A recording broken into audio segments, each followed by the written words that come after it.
Hey guys, it's Darwin, and it's been almost 3 years, but I'm finally back with more gear to lighten your load without breaking the bank.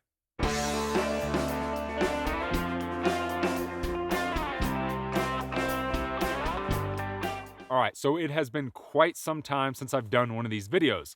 November 2nd, 2017 to be exact. And a lot has changed since I put out that last video. I've hiked a bunch of different trails, I have used a ton of different gear in the field, but still to this day, this is probably the most requested video to bring back that I get from you guys. So why did it take almost 3 years to make another one of these videos? Well, personally, over those past 3 years, I have started using a lot of cottage company gear. I personally like buying stuff that's made in the US, that can be custom made for me, and stuff that is made by hikers. Cottage company gears are just a part of the long distance hiking community, usually started by some sort of a long distance hiker, and I just like to support that. That being said, I understand that some of that cottage company gear can be quite expensive, and people that are just getting into backpacking or trying to lower their base weight because maybe they're going to go do their first long distance hike don't want to invest that much money right off the bat, and you want budget options. So, because next week I'll be putting out my full gear list of everything that I'll be using on the trail this year in 2020, I thought now was a perfect time to bring this video series back and show you guys some budget alternatives to what I carry. Now, real quick, before we jump into the video and before I show you next week's gear list, I want to let you guys know that for 2020 and going forward, I'm changing how I do my gear reviews. So, as I'm sure you guys know, as I've said a ton of times, I've never been sponsored by a gear company. I've never done a paid video. However, companies do send me free gear from time to time. Now, usually there's no strings attached, and if I want to review it, I review it. If I don't, I don't, but I do keep that gear because most of the times companies just don't want your stinky, nasty gear back. Well, going forward from 2020 and on, I plan to send every piece of gear that a company sends me back to the company. And anything that I plan on keeping and continuing to use in the field, I'm paying for at full price. You see, for me, I really want to stand behind the things that I believe in. If I'm talking about a piece of gear that I really love it and I want to continue to use it, I want to love it enough to be able to pay for it at full price. So all the gear in today's video, all the gear in next week's video, I've paid for at full price. All right, so the first piece of budget gear that I have for you guys is one that I got a ton of requests for over the years, and that is a pack. Now, the pack that I carry on the trail and what I'll use all of 2020 is the Waymark ÜL. It is a frameless 35-liter roll top pack that has a 1-inch removable hip belt. It's made out of a VX07 X-Pack material. It's made in the US, up in Utah, and the weight comes in at 15 ounces. Now again, it's a super simplistic pack. It's only 35 liters. It has a main pocket on the outside, 2 side pockets, and it's pretty stripped down. The price of the ÜL is $200. So if you're just getting into ultralight hiking, if you're wanting a simplistic pack that doesn't have a lot of bells and whistles, I found this guy on Amazon, which is the 3F UL Tutor 38. So it's very similar to the packs that I carry. It is a frameless pack. It has a big pocket on the outside, 2 pockets on the side. It has a cinch top that's super simplistic, just a top-loaded pack. But it does have a padded hip belt, and it also has a padded back panel. So it has kind of an ass pad in the back that you can take out and use as an ass pad as well. It's made out of a grid stop material that's very similar to some of the Zpacks haul packs, and the weight on it comes in at 20 ounces. So a 38-liter pack for 20 ounces is pretty decent. It's 5 ounces more than the pack that I carry. And the price on this bad boy is $107. So if you're just getting into ultralight hiking, if you're trying to get that base weight down, if you want to try a frameless simplistic pack, this would be a really good option.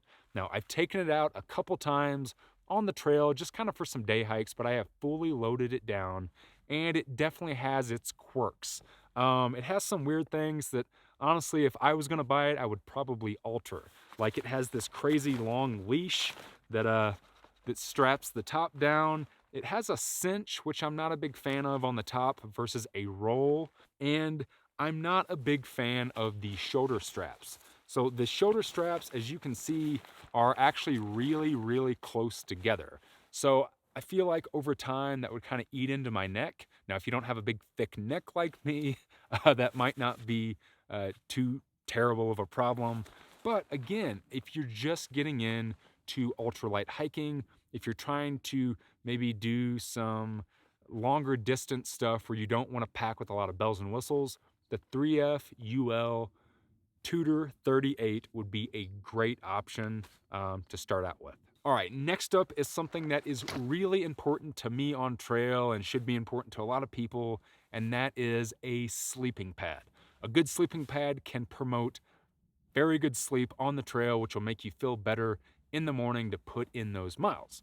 Now, the sleeping pad that I've been using for basically the last 5 years is the Therm-a-Rest NeoAir XLite. This is my favorite pad. You guys have seen this in a ton of my videos.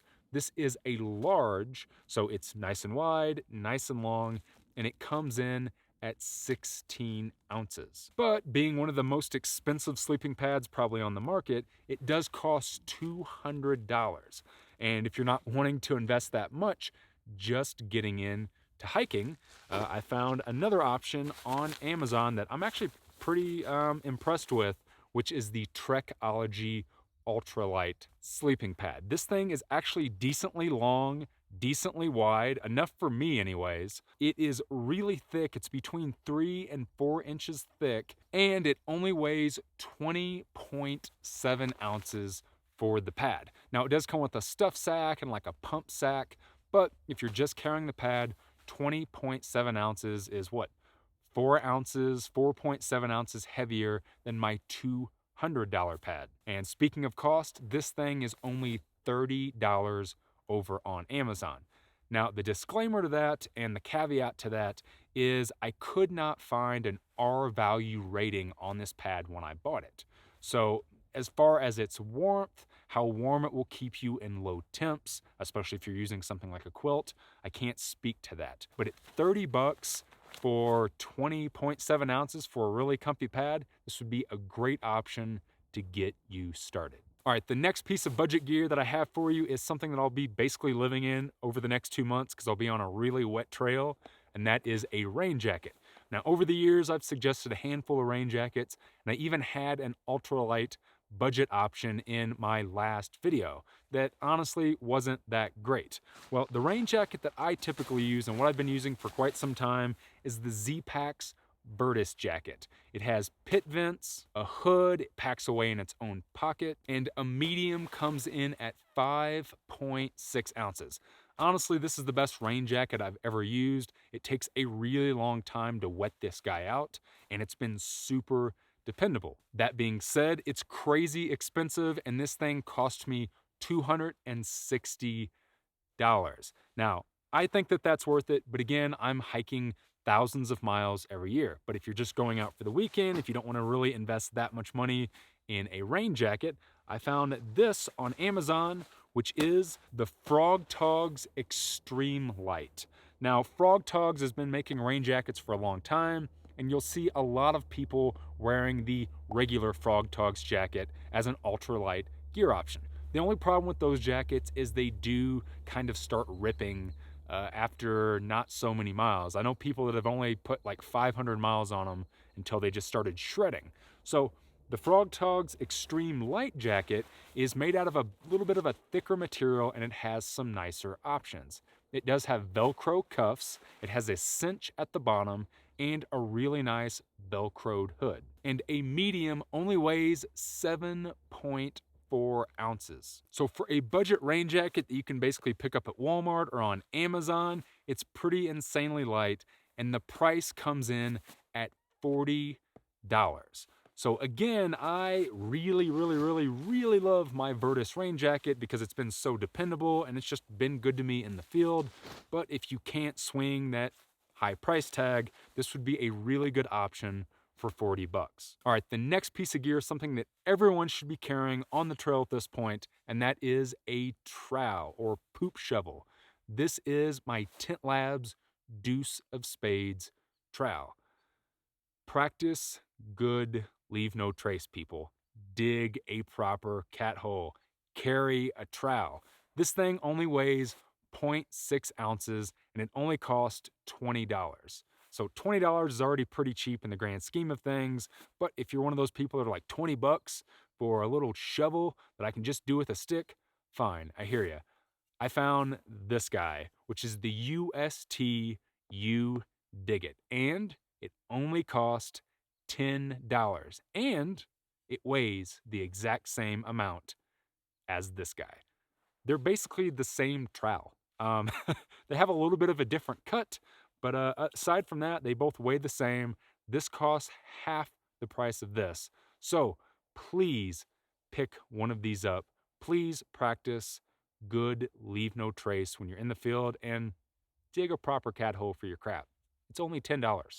All right, guys, the last piece of budget gear that I have for you this time around is a tent. Now, the tent that I'm going to be carrying this year and the tent that I really, really love and kind of considering it my perfect tent is the Zpacks Altaplex. It is a one-person DCF tent that uses one trekking pole to set it up. It's fully enclosed, has a huge bathtub, and it only weighs 15.5 ounces. Now for me, this is basically a perfect tent. It's nice and long, it's nice and tall, really easy to set up, but it's expensive. And this thing cost me 585 bucks. Wow. So if you're just getting into hiking, if you're not wanting to spend that much money on something that, one, you might not really use all the time, two, you might not even like it. You know, you might get in a tent and decide that you're a hammock person or a tarp person and you don't want a full-on tent. I found a decent budget option. It's actually a tent that people have been asking me to check out and review and give my opinion about for years, and that is the Lense UL1. I'm sure a ton of you guys have heard about this tent at this point, but ever since I put out that last video, this became popular.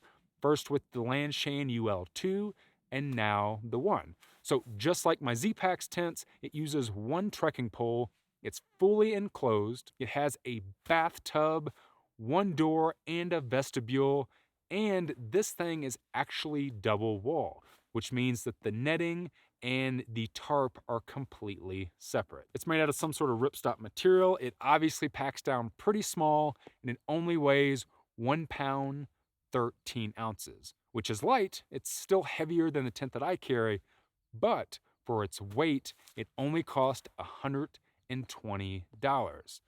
So not bad. Again, if you're just looking at getting into hiking, trying to drop your base weight, maybe get something that's smaller, better packability that fits in your pack, this would be a really good option to get you started. Now, personally, this tent wouldn't work for me because it's just not long enough. I'm 6'1", so I do require a longer tent, which is why I go with the Altaplex. But if you're like 5'11", if you only got 120 bucks to spend, this would be a really great option. And I guess for everyone that's been asking what my opinion is on these tents, again, I would personally rather buy cottage company gear. I need something obviously that's longer. I want something that's made out of DCF. But if you're just getting into ultralight hiking and you're wanting to try a one-person, one trekking pole tent, the Lense UL1 would be a great option. All right, guys, so hopefully this video gives you a few budget alternatives to some of the gear that I carry and some of the gear that other people carry that have been doing this for a little bit longer. Keep in mind that I hike thousands of miles every year, and at this point, it's basically like a job for me. So I'm willing to invest that extra money in the cottage company gear, in the lighter weight gear, and stuff that I know that I can get custom made for me. But if you're just starting to get into it, if you're just starting to dabble a little bit in getting that base weight down, hopefully some of this gear can help you get your base weight down without breaking the bank. Like I said, next week I'll be dropping my 2020 gear list of what I'll be using on my section hike of the AT, my through hike of the Great Divide Trail, and my through hike of the Colorado Trail, so keep an eye out for that. So, have you personally used any of the gear that I showed in today's video? Do you have any opinions about it? Has it worked out for you? Do you have any other budget options for everybody out there that's looking to lower their base weight?